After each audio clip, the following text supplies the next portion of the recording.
शरीफ के इहाते का विजिट करांगे इस चारदीवारी के अंदर बरकत एक एक हिस्सा शाहरां की वजह तो सर जरा थोड़ा जिहा वेरवा दिओ जी। बिस्मिल्लाहिर्रहमानिर्रहीम। सब तो पहले असी फूक की टीम नूं जिहड़ी कि लाहौर तो तशरीफ ले आई है बाबा ग्रुप वालों सैयद वारिस शाह कॉम्पलैक्स के वालों इन्हां जिन्ने भी मुलाजमीन ने असी वैलकम करने कि ये टीम साडे कोल तशरीफ ले आई है। पंजाबी च आंदे ने जी आयां नूं कहने कि बाबा जी वारिस शाह दे वेड़े तशरीफ ले आए ने। तो सब तो पहले मैं दसांगा कि साडे उत्ते एक बहुत वड्डा एहसान एक शख्सियत है, वो शख्सियत का नाम है बाबा हाथी। अच्छा जी। जिन्हों की कबर वो गुलाब के फुल जिदे पाए ने। मैं चाहांगा कि असीं उत्थे चलीए जी जरूर। उत्थे चल के मैं दसांगा कि की साडे ते बाबा जी हाथी वाला एहसान।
इस वेले जी हसनैन अकबर बाबा ग्रुप फूक की टीम के नाल हाजिर है। ए उस कबर से असीं खड़े हैं जिन्हां दा नाम है बाबा जी हाथी। इन्हां दा साडे पंजाबियां ते एहसान है कि बाबा जी वारिस शाह दा विसाल मुबारक जिहड़ा है नाल कालो के पिंड उत्थे होया। जिस वेले विसाल उत्थे होया ते कालो के लोग कहते सन कि बाबा जी दा मज़ार मुबारक या असीं इन्हां नूं इत्थे असीं दफनाना है। मगर ये बाबा जी हाथी का एहसान साढ़े ते ये वे कि ये अपनी इत्थों कोई दोस्तों का वफद लैके गए कि नहीं असी बाबा जी जंडियाले दे ने असी इत्थे लैके जाना। और सानू बजुर्ग दसते हैं कि इन्हां दोनों पिंडां च आपस च इस गल तो लड़ाई हुई और बाबा जी हाथी जड़े सन ये कल्ले जड़े सन ये डांग सोटे दे एडे माहर सन कि 10-15 बंदियां ते ये कल्ले ही भारी सन। अच्छा जी। यानी इन्हां ने उथों दे लोकां दे नाल लड़ाई करके उन्हां दी वार नूं रोक के दोस्तों ने कहा कि तुसीं बाबा जी की जी चार रुपये लैके चलो। इस तरह करके फिर बाबा जी इत्थे लिया गया। इस वास्ते ये सादत ते बरकत ते बुजुर्ग ये बाबा जी दी अगर ये ना होंदी तो अज तुसीं जंडियाला शेरखाना नहीं अज तुसीं कालो की जाना। ये कालो के ये जंडियाला शेरखान के लोगों के खास तौर पर इस बाबे होरां दा एहसान है कि अज अगर दुनिया के लोग जंडियाला शेरखान अदब की निगाह नाल देखते हैं इत्थे आके झुकते हैं जो दी सिर्फ वजह है कि बाबा जी का सड़ते ਉਹਦੀ ਵੱਡੀ ਵਜ੍ਹਾ ਇਹ ਬਜ਼ੁਰਗ ਨੇ। ਸੁਮਨ ਭਾਈ इन्हें बयान किया कि जो बुजुर्ग इतने मदफून ने इन्हों का एहसान है कि इन्हों की वजह तो पीर वारिस शाह होरां दा मदफन यह जगह बनी तो अज लोग पूरी दुनिया तो इत्थे आते हैं। तो इत्थे जी साल जो उर्स तो होंदा है तो उदों की रश की की सूरत हाल होंदी है इत्थे लोगों की आमदरफ्त किस तरह शुरू हो जाती है? देखो जी लोग तो दीवाने ने बाबा जी वारिस शाह सरकार के कलाम दे। अच्छा जी। इन्हों अगर ओरिजिनल पता लग जाए ना कि फलाने दिन इतने हीर पढ़ी जा रही है और प्रॉपर तरीके ना तशहीर हो जाए मैं ना कि हर दिन इतने मेले का दिन हो। ठीक है। मगर जिस तरह पहले नामी सौन दी सी जो वो रश असीं देखते सा कि जिस रात वो नामी सौन होनी उस वेले इत्थों लैके शिवपुरे तक ट्रैफिक की ब्लॉकिंग होनी यानी ब्लॉकिंग के बाद इन्ने लोगों का रश हुंदा सी। मगर हालातों वाकियात के मुताबिक मौसम के मुताबिक साढ़े डिस्ट्रिक्ट वालियां ने जो डेटा चेंज कीतियां कभी रमज़ान में आ गया वो अदब के या कुछ इस वजह तो आके अज वो रश नहीं जड़ा होना चाहिए सी। मगर जी हुण डेट फिक्स हो गई है सितंबर की अगर ये भी फिक्स रहे तो फिर भी लोग जोड़े ने ये बहुत ज़्यादा हुण आना शुरू हो गए। सितंबर की डेट है दरबार 23-24-25 सितंबर जो हुण मुश्किल करता गया ये मुश्किल हो गया सरकारी तौर पर। ਤੇ ਫਿਰ ਹੀਰ ਪੜਨ ਦੇ ਜਦੋਂ ਮੁਕਾਬਲੇ ਹੁੰਦੇ ਨੇ ਤੇ ਫਿਰ ਇੱਥੇ ਬਕਾਇਦਾ ਮੀਡੀਆ ਔਰ ਸਾਰੇ ਲੋਕ ਨਹੀਂ ਜੀ, ਪਾਕਿਸਤਾਨ ਦਾ ਬਲਕਿ ਇਸ ਸਾਲ ਨਹੀਂ, ਇਸ ਤੋਂ ਪਿੱਛੇ ਬੈਰੂਨੀ ਮਮਾਲਕ ਤੋਂ ਵੀ ਲੋਕ ਆਉਂਦੇ ਸਨ, ਠੀਕ ਹੈ ਜਿਹੜੇ ਕਿ ਇੱਥੇ ਬਾਬਾ ਜੀ ਦਾ ਕਲਾਮ ਸੁਣਦੇ ਸਨ ਔਰ ਸਾਰੇ ਰਿਸਰਚਾਂ ਵਗੈਰਾ ਤੇ ਪੂਰੀ ਵਰਲਡ ਤੇ ਹੋ ਰਹੀਆਂ ਨੇ। ਤੇ ਅਜੇ ਵੀ ਸਾਰਾ ਮੀਡੀਆ ਜਿਹੜਾ ਅੱਛੇ ਤਰੀਕੇ ਦੇ ਨਾਲ ਆਉਂਦਾ ਹੈ ਔਰ ਕਵਰੇਜ ਪੂਰੀ ਦਿੰਦਾ ਹੈ। ਸਰਕਾਰੀ ਤੌਰ ਤੇ ਜਦੋਂ ਮਨਾਇਆ ਜਾਂਦਾ ਹੈ, ਸਾਡੇ ਡੀਸੀ ਸਾਹਿਬ ਆਉਂਦੇ ਨੇ, ਏਸੀ ਸਾਹਿਬ ਜਾਂ ਸਾਰੀ ਡਿਸਟ੍ਰਿਕਟ ਔਰ ਸਾਡੀ ਆਰਟ ਕੌਂਸਲ ਵਾਲੇ ਸਾਰੇ ਇੱਥੇ ਮਿਲ ਕੇ ਫਿਰ ਜਿਹੜਾ ਸਾਰਾ ਤਕਰੀਬਾਤ ਕਰਦੇ ਨੇ। ਇੱਧਰ ਬਾਬਾ ਜੀ ਵਾਰਿਸ ਸ਼ਾਹ ਸਰਕਾਰ ਦੇ ਪੈਦਾ ਹੋਏ, ਉਹ ਘਰ ਹੈ ਬਾਬਾ ਜੀ ਵਾਰਿਸ ਸ਼ਾਹ ਸਰਕਾਰ ਘਰ ਮਹਿਫੂਜ਼ ਹੈ ਜੀ? ਨਹੀਂ, ਉਹ ਹੁਣ ਨਵੀਂ ਸ਼ਕਲ ਚ ਆ ਗਿਆ। ਹਾਂਜੀ, ਉਹ ਪਿੰਡ ਦੇ ਵਿੱਚ ਹੀ ਹੋ। ਜਿਹੜੀ ਉਹ ਘਰ ਹੈ ਉਹ ਵੈਸੇ ਤਾਂ ਕੌਮੀ ਯਾਦਗਾਰ ਦੇ ਤੌਰ ਤੇ ਉਹਨੂੰ ਮਹਿਫੂਜ਼ ਕਰਨਾ ਚਾਹੀਦਾ ਸੀ, ਲੇਕਿਨ ਜੋ ਕਿ ਅਸੀਂ ਆਪਣੇ ਬਜ਼ੁਰਗਾਂ ਦੇ ਨਾਲ, ਆਪਣੇ ਆਗੂਆਂ ਦੇ ਨਾਲ ਹਮੇਸ਼ਾ ਬੁਰਾ ਸਲੂਕ ਕੀਤਾ ਹੈ, ਜਿਸ ਤਰ੍ਹਾਂ ਕਿ ਸਾਡੀ ਆਦਤ ਹੈ, ਤੇ ਵੈਸੇ ਸਾਨੂੰ ਚਾਹੀਦਾ ਕਿ ਉਹ ਮਹਿਫੂਜ਼ ਹੋ ਜਾਂਦਾ। ਲੇਕਿਨ ਚਲੋ ਮੈਂ ਇਹ ਪੁੱਛਣਾ ਚਾਹਾਂਗਾ ਕਿ ਉੱਥੇ ਹੁਣ ਰਹਿ ਕੌਣ ਰਿਹਾ? ਉਹਨਾਂ ਦੀ ਬਾਬਾ ਜੀ ਵਾਰਿਸ ਸ਼ਾਹ ਸਰਕਾਰ ਦੇ ਭਾਈ ਹੋਰਾਂ ਦੀ ਔਲਾਦ, ਉਹਨਾਂ ਦੇ ਵੱਡੇ ਭਾਈ ਕਾਸਮ ਸ਼ਾਹ, ਸੈਯਦ ਕਾਸਮ ਸ਼ਾਹ ਹੋਰਾਂ ਦੀ ਔਲਾਦ, ਸੈਯਦ ਨਾਸਰ ਸ਼ਾਹ, ਸੈਯਦ ਸ਼ਫਕਤ ਸ਼ਾਹ, ਅੱਛਾ, ਉਹ ਜਿਹੜੇ ਨੇ ਇੱਥੇ ਰਹਿ ਰਹੇ। ਕਿਉਂਕਿ ਆਮ ਤੌਰ ਤੇ ਹੁੰਦਾ ਕਿ ਜਿਹੜੇ ਕਿਸੇ ਬਜ਼ੁਰਗ ਦੀ ਜਾਇ ਵਲਾਦਤ ਹੁੰਦੀ ਉਹਨੂੰ ਕੌਮੀ ਯਾਦਗਾਰ ਦੇ ਤੌਰ ਤੇ ਮਹਿਫੂਜ਼ ਕੀਤਾ ਜਾਂਦਾ। ਵੈਸੇ ਸਰਕਾਰੀ ਸਤ੍ਹਾ ਤੇ ਹੁੰਦਾ ਜਿਸ ਤਰ੍ਹਾਂ ਕਿ ਅਕਸਰ ਅਸੀਂ ਦੇਖਿਆ, ਕਿਉਂਕਿ ਬਾਬਾ ਜੀ ਵਾਰਿਸ ਸ਼ਾਹ ਸਰਕਾਰ ਤੇ ਸ਼ਾਦੀ ਨਹੀਂ ਕੀਤੀ, ਹਾਂਜੀ, ਇਸ ਵਾਸਤੇ ਇਹ ਔਲਾਦ ਬਾਬਾ ਜੀ ਦੇ ਭਾਈ ਜਿਹੜੇ ਨੇ ਸੈਯਦ ਕਾਸਮ ਸ਼ਾਹ, ਪੁਸ਼ਤ ਚੱਲ ਰਹੀ, ਉਹਨਾਂ ਕੋਲ ਚਲੇ ਗਈ। ਸੱਤਵੀਂ ਪੁਸ਼ਤ ਚੱਲਦੀ ਵੀ। ਚਲੋ ਹੈ ਤੇ ਉਹਨਾਂ ਦੇ ਉਹਨਾਂ ਢਾਹ ਕੇ ਬਣਾ ਲਿਆ, ਨਵਾਂ ਮਕਾਨ ਬਣਾ ਲਿਆ, ਠੀਕ ਹੋ ਗਿਆ ਜੀ।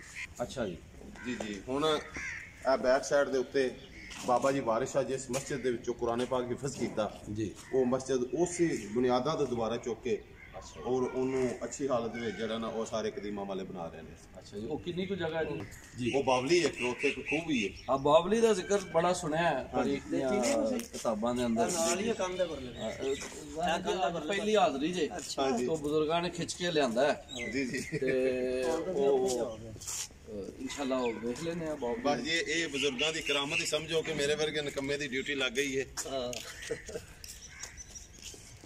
ਤੇ ਇਹ ਲਾਇਬ੍ਰੇਰੀ ਕਦੋਂ ਬਣਾਈ ਗਈ ਹੈ ਜੀ? ਪੀਰ ਵਾਰਿਸ ਸ਼ਾਹ ਲਾਇਬ੍ਰੇਰੀ ਇਹ ਜੀ ਜਿਸ ਵੇਲੇ ਦਰਬਾਰ ਤਮੀਰ ਹੋਇਆ ਉਸ ਦੇ ਨਾਲ ਹੀ ਇਹ ਪਹਿਲੇ ਦਿਨ ਤੋਂ ਹੀ ਪਲਾਨ 'ਚ ਸ਼ਾਮਲ ਸੀ ਕਿ ਇਹ ਲਾਇਬ੍ਰੇਰੀ ਬਣਨੀ ਹੈ। ਠੀਕ ਹੋ ਗਿਆ। ਹੁਣ ਬਕਾਇਦਾ ਇਹਦੇ 'ਚ ਕੁਤਬ ਵਗੈਰਾ ਹੁੰਦੀਆਂ ਨੇ, ਲੇਕਿਨ ਇਹ ਹੁਣ ਸਾਡੇ ਜਿਹੜੇ ਮੈਨੇਜਰ ਸਾਹਿਬ ਨੇ ਉਹ ਹੀ ਦੱਸ ਸਕਦੇ ਨੇ ਕਿ ਇਹਨਾਂ ਦੇ ਔਕਾਤ ਕੀ ਨੇ ਖੋਲ੍ਹਣ ਦੇ ਜਾਂ ਜੋ ਵੀ ਹੈ ਇਸ ਵਿੱਚ। ਬਿਲਕੁਲ ਠੀਕ ਹੈ ਜੀ। ਤੇ ਬਾਵਲੀ ਨੂੰ ਰਸਤਾ ਅੰਦਰੋਂ ਹੀ ਜਾਂਦਾ? ਨਹੀਂ ਬਾਹਰੋਂ, ਨਹੀਂ ਬਾਹਰਲੀ ਸਾਈਡ ਤੋਂ। ਬਾਹਰਲੀ ਸਾਈਡ ਤੋਂ 2-4 ਏਕੜ ਜ਼ਮੀਨ ਹੈ ਖਾਲੀ। ਅੱਛਾ ਜੀ। ਲੋਕ ਈਜ਼ੀਲੀ, ਕਿਉਂਕਿ ਉਦੋਂ ਮੌਸਮ ਵੀ ਬਹੁਤ ਉਦੋਂ ਮੁਤਦਿਲ ਜਿਹਾ ਹੁੰਦਾ ਹੈ, ਨਾ ਗਰਮੀ ਨਾ ਸਰਦੀ, ਲੋਕ ਆਰਾਮ ਦੇ ਨਾਲ ਜਿਹੜਾ ਨਾ ਉਹ ਰਾਤ ਇੱਥੇ ਗੁਜ਼ਾਰ ਸਕਦੇ ਨੇ। ਵੈਸੇ ਤੇ ਇਹ ਜਿਹੜਾ ਬਰਾਮਦੇ ਵੀ ਬਣੇ ਭਰੇ ਹੁੰਦੇ ਨੇ, ਸਭ ਭਰੇ ਹੁੰਦੇ ਨੇ, ਗਰਾਉਂਟਾਂ ਬਰਾਂਡੇ ਸਭ ਭਰੇ ਹੁੰਦੇ ਨੇ। ਐਤਕੀ ਤਕਰੀਬਨ 9 ਸਾਲ ਬਾਅਦ ਪਹਿਲੀ ਵਾਰੀ ਇੰਨਾ ਪਤਾ ਮਾਨ ਭਾਈ ਆ ਦਰਬਾਰ ਸ਼ਰੀਫ ਦਾ ਆਪਣਾ ਨਦੀਮ ਭਾਈ ਆ ਜਾਓ।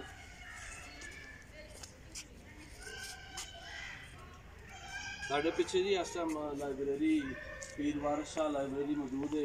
ਇੱਥੇ ਪੀਰ ਸੈਯਦ ਵਾਰਿਸ ਸ਼ਾਹ ਰਹਿਮਤੁल्लाह ਲੈ ਦੇ ਹਵਾਲੇ ਨਾਲ ਕਿਤਾਬਾਂ ਮੌਜੂਦ ਨੇ, ਤਹਿਕੀਕੀ ਕੰਮ ਹੋਇਆ।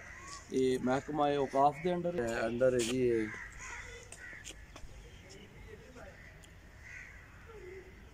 ਦਰਬਾਰ ਸ਼ਰੀਫ ਦਾ ਮੰਦਿਰ ਜੀ ਬਹੁਤ ਖੂਬਸੂਰਤ ਹੈ, ਬਜ਼ੁਰਗਾਂ ਦੀ ਕਰਾਮਤ। ਇਹ ਜੀ 3 ਮਹਿਕਮੇ ਜਿਹੜੇ ਨੇ, ਆਰਟ ਕੌਂਸਲ ਵੀ ਹੈ ਜੀ ਤੇ ਸਾਡੀ ਇਹਦੀ ਸ਼ਾਮਲ ਹੈ, ਔਰ ਤੀਸਰਾ ਜਿਹੜਾ ਹੈ ਔਕਾਫ ਵਾਲੇ। ਇਹ ਤਿੰਨਾਂ ਦਾ ਜਿਹੜਾ ਨਾ ਇਹਦੇ ਨਾਲ ਮੁਸ਼ਤਰਕਾ ਹੈ ਦਰਬਾਰ ਹੈ। ਲੇਕਿਨ ਜ਼ਿਆਦਾ ਆਰਟ ਕੌਂਸਲ ਉਹਨਾਂ ਉਹਦਾ ਸਿਰਫ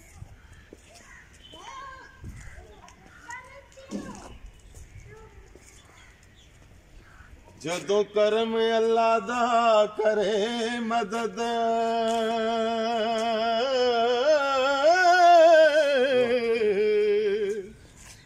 ਬੇੜਾ ਪਾਰ ਹੋ ਜਾਏ ਨਮਾਣਿਆਂ ਦਾ, ਲੈਣਾ ਕਰਜ਼ ਨਹੀਂ ਬੂਏ ਜਾ ਬਈਏ ਹੋ,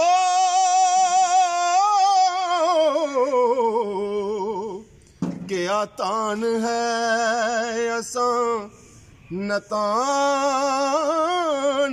ਦਾ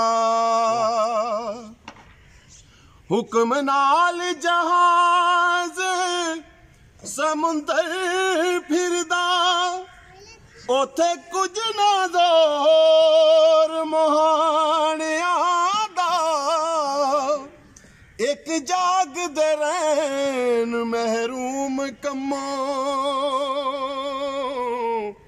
ਇਹ ਖੇਲ ਹੈ ਉਸ ਦੇ ਪਾਣਿਆਂ ਦਾ ਇੱਕ ਸੁਤੜੇ ਦੇਵੇ ਜਗਾ ਸਾਹਿਬ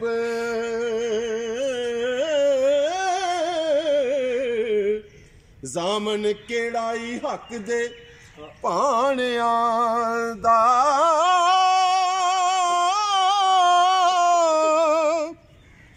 ਵਾਰਸ ਸ਼ਾਮੀਆਂ ਵੱਡਾ ਵੈਦ ਰਾਂਝਾ ਵਾਹ ਵਾਹ ਵਾਹ ਸਰਦਾਰ ਹੈ ਸਭ ਸਿਆਣਿਆਂ ਦਾ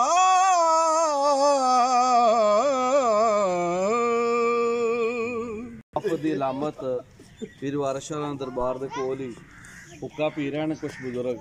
ਇਹ ਵੀ ਸਾਡੀ ਪੰਜਾਬੀ ਰਹਿਤਲ ਬਹਿਤਲ ਦਾ ਬਿਹਤਰੀਨ ਨਮੂਨਾ ਹੈ। ਸਾਡੇ ਵਸੇਬ ਦੀ ਤਰਜਮਾਨੀ ਵੀ ਹੋ ਰਹੀ ਹੈ ਨਾਲ ਨਾਲ, ਤੇ ਦਰਬਾਰ ਸ਼ਰੀਫ ਦੀ ਬਰਕਤ ਤੋਂ ਬਜ਼ੁਰਗ ਮੁਸਤਫੀਦ ਹੋ ਰਹੇ ਨੇ, ਨਾਲੇ ਹੁੱਕਾ ਪੀ ਰਹੇ ਨੇ। ਬਹੁਤ ਖੂਬ, ਬਹੁਤ ਵਧੀਆ। ਇਹ ਸਾਡੇ ਨਾਲ ਜਨਾਬ ਸਾਡੇ ਭਾਈ ਇਰਫਾਨ ਖਾਨ ਸਾਹਿਬ ਤਸ਼ਰੀਫ ਲਿਆਏ ਨੇ। ਇਹ ਵੀ ਬਾਬਾ ਜੀ ਦੇ ਸੇਵਕਾਂ ਵਿੱਚ ਨੇ। ਇਸ ਤਰ੍ਹਾਂ ਸੇਵਾ ਕਰਦੇ ਨੇ ਕਿ ਇਹਨਾਂ ਬਾਹਰਲੀ ਸਾਈਡ ਤੇ ਖਾਨ ਬੁੱਕ ਹਾਊਸ ਦੇ ਨਾਮ ਤੋਂ ਇਹਨਾਂ ਦੀ ਕਿਤਾਬ ਬੁੱਕ ਸ਼ਾਪ ਹੈ, ਜਿੱਥੋਂ ਬਾਬਾ ਜੀ ਵਾਰਿਸ ਸ਼ਾਹ ਸਰਕਾਰ ਦੀਆਂ ਸੁਹਾਨੇ ਉਮਰੀ ਤੇ ਜਾਂ ਹੀਰ ਵਾਰਿਸ ਸ਼ਾਹ ਦੇ ਹਵਾਲੇ ਨੇ ਜਾਂ ਮੁਖਤਲਫ ਅੰਦਾਜ਼ ਤੋਂ ਇਹਨਾਂ ਦੇ ਕੋਲ ਕੁਤਬ ਨੇ। ਔਰ ਮਾਸ਼ਾਅੱਲਾ ਬੜੇ ਪਿਆਰ ਵਾਲੇ ਦੋਸਤ ਨੇ। ਜਦੋਂ ਵੀ ਅਸੀਂ ਇੱਥੇ ਆਏ ਹਾਂ ਇਹਨਾਂ ਨੇ ਮੁਹੱਬਤ ਦਿੱਤੀ ਹੈ, ਔਰ ख़ास तौर ਤੇ ਮਹਿਮਾਨਾਂ ਵਾਸਤੇ ਇਹ ਬਾਬਾ ਜੀ ਦੇ ਬੜੇ ਸੇਵਕ ਦੀ ਟੀਮ ਸ਼ੁਕਰਗੁਜ਼ਾਰ ਹੈ जनाब बाबा ग्रुप के जनाब हसनैन अकबर साहब दी, जनाब नासिर महमूद साहब दी, जनाब इरफान खान साहब कि इन्होंने सानू टाइम दिता। खसूसन बाबा जी के हवाले नाल मैं इसलिए गल करांगा कि आप दा कलाम वक्तन फवक्तन सुनने का इतफाक होया, लेकिन अज किस्मत सी कि मुलाकात हो गई जी। और मुलाकात भी बड़ी उच्ची जगह ते हुई कि पीर वारिस शाह दे कदमां दे विच खलोते हैं, जिथे तुहाडे नाल मुलाकात होनी सी ਤੇ ਉਹਨਾਂ ਵੀ ਖਿੱਚ ਕੇ ਲਿਆਂਦਾ ਤੇ ਤੁਸੀਂ ਵੀ ਖਿੱਚ ਕੇ ਸਾਡੇ ਕੋਲ ਜਿਵੇਂ ਤੁਸੀਂ ਸੁਣਦੇ ਸੀ ਨਾ ਵਕਫਾਂ ਬਿਲਕੁਲ ਉਹ ਜੀ ਉਹ ਖਿੱਚਦੇ ਰਹੇ। ਇਹ ਜੀ ਇੱਕ ਮਕਰਾਤੀਸੀ ਕਸ਼ਸ਼ ਹੈ। ਹਾਂਜੀ ਹਾਂਜੀ, ਬਜ਼ੁਰਗਾਂ ਦੀ ਬਰਕਤ ਹੈ ਕਿ ਅਸੀਂ ਸਾਰੇ ਇਸੇ ਵਜ੍ਹਾ ਤੋਂ ਇੱਥੇ ਖਲੋਤੇ ਹਾਂ। ਤੇ ਅਸੀਂ ਜੀ ਬਹੁਤ ਸ਼ੁਕਰਗੁਜ਼ਾਰ ਹਾਂ ਤੁਹਾਡੇ, ਸਾਨੂੰ ਵਕਤ ਦਿੱਤਾ ਸੀ ਜਨਾਬ, ਮਾਲੂਮਾਤ ਕੀਤੀ, ਕਲਾਮ ਸੁਣਾਇਆ। ਅੱਲਾਹ ਤਾਲਾ ਤੁਹਾਨੂੰ ਬੇਸ਼ ਕੇ ਸ਼ੁਕਰ। ਬੜਾ ਖੁਸ਼ਗਵਾਰ मौसम भी बड़ा प्यारा है, सर्दी के नाल सूरज की जी गर्मी भी नाल चकोर हो रही है। तो पीर सैयद वारिस शाह रहमतुल्लाह अलैह दे मज़ार ते अज हाज़री हुई। बाबा ग्रुप के जनाब हसनैन अकबर साहब नाल मुलाकात हुई। नासिर महमूद साहब बाबा जी वारिस शाह दे सेवक ने, दरबार दे खिदमत करने वाले ने, उन्होंने मुलाकात हुई। होर अवामी कई बंदियां नाल मिले असी।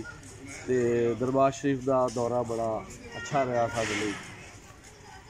जिहड़ी गल सोचण दे लायक है वो आवाम लई भी है, लोकाई भी गौर करे तो हुकूमत दे भी फर्ज है कि पंजाबी ज़बान दे शाहकार हीर वारिस शाह नूं लोग पढ़ रहे हैं, सुन रहे हैं, जिंदा है। एक कलाम का एजाज़ है, कमाल है। मगर बेरुखी ये वे साडी कि असीं उन्हां नूं अदारियां दे विच नहीं लिया सके। तलीमी इदारियां दे विच ज़रूरत समझ दी है, जिहड़ा कि साडी मंग भी है कि पंजाबी नूं स्कूलां कालजां ते दफ्तरां च लागू किया जाए, पंजाबी नूं पहली जमात तो लाजमी करार दिता जाए कि पंजाब दे लोकां दा बुनियादी हक है। ते हर वो पंजाबी जिहदी मादरी ज़बान है पंजाबी, वो ये चाहता है कि पंजाबी ज़बान नूं पहली जमात तो लागू किया जाए तां जे बुजुर्गां दा कलाम उन्हां तक पहुँच सके। असी हुकूमत को मंग करने बाअसर लोगों भी कहने कि सरकारी इदारे, प्राइवेट तलीमी इदारे, दीनी मदारस, हर 3 जगह के उत्ते बजुर्गों के कलाम नूं पढ़ाया जाए। ये बड़ा उच्चा कलाम है, इसका कोई साढ़े कोल होर नेमुल बदल नहीं, क्योंकि पंजाबी लोगों की अपनी ज़बान है, मादरी ज़बान है। और सब तो आसान तालीम का जरिया है ये कि लोगों को उन्होंने माँ बोली तालीम दी जाए। सारे माहिरीन तालीम इस मुतफिक ने, इसलिए असी दोबारा अपनी मंग दोहरावांगे। कूक पाकिस्तान कूक की टीम साढ़े जनाब चौधरी मोहम्मद नदीम अशरफ साहब, जनाब उस्मान साहब लाहौर तो असी आए, हाज़री दी। अल्लाह ताला दा असी शुक्र अदा करने कि असी पंजाबी ज़ुबान के अजीम स्कालर, मुहक्कक, दानश्वर, शायर उन्होंने दरबार शरीफ से हाज़री का शरफ हासिल किया।